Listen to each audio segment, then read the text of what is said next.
श्री स्वामी समर्थ. जय जय स्वामी समर्थ. जय पितृदेवाय नमः. अविधवा नवमी, मातृनवमी कशी साजरी केली जाते किंवा ही पद्धत कशी आहे हे आपण आज या व्हिडिओतून पाहणार आहोत. आपल्या पितरांच्या आत्म्याला शांती भेटावी म्हणून पितृपक्षात आपण पितृभोजन, ब्राह्मणदान, ब्राह्मण भोजन, तर्पण, पिंडदान अशा प्रकारचे उपाय करत असतो. तर या पंधरवड्यामध्ये काही महत्त्वाच्या तिथी आहेत, जसं की श्राद्धभरणी, पौर्णिमा तिथी, सर्व पितृ अमावस्या. तशातच अविधवा नवमी ही पण एक महत्त्वाची तिथी आहे. एखादी स्त्री सुवासीन असताना मृत्यू पावली तर अशा स्त्रीचं अविधवा नवमी घातली जाते. 2024 साली 25 सप्टेंबर रोजी ही अविधवा नवमी करायची आहे. हे श्राद्ध कसे करायचे ते आपण पाहणार आहोत. या नवमीमध्ये एक सुवासीन स्त्रीला जेवू घालायचे असते.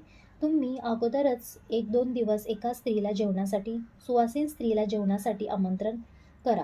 त्यानंतर नवमीच्या दिवशी सकाळी लवकर उठून घर स्वच्छ करून सकाळची नित्याची पूजा आवरा. पहिला तुम्ही तुळशी मातेला जल अर्पण करून तुळशी मातेजवळ एक दीप प्रज्वलित करा.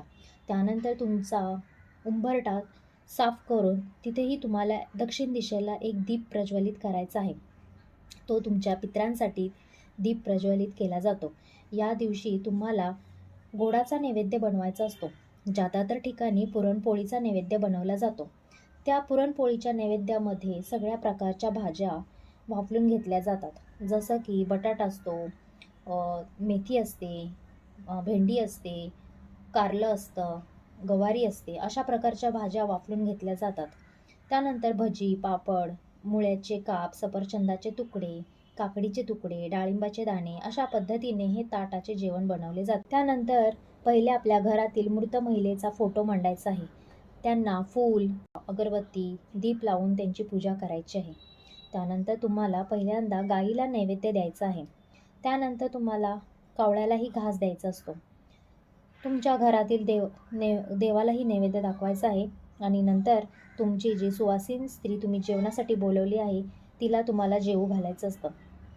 त्यानंतर तिची ओटी भरायची आणि तिला यथाशक्तीने दान करायचं असतं.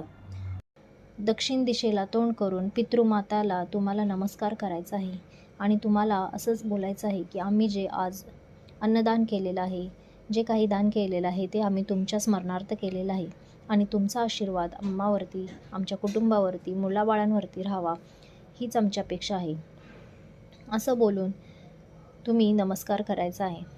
त्यानंतर तुम्हाला रात्री दक्षिण दिशेला तोंड करून एक दीप प्रज्वलित करायचा आहे. त्या दिव्यामध्ये तुम्हाला थोडे काळे तीळ, अक्षदा, हळद कुंकू लावायचे आहे. तर अशी अनवमीची ही श्राद्ध पूजा तुम्हाला करायची आहे.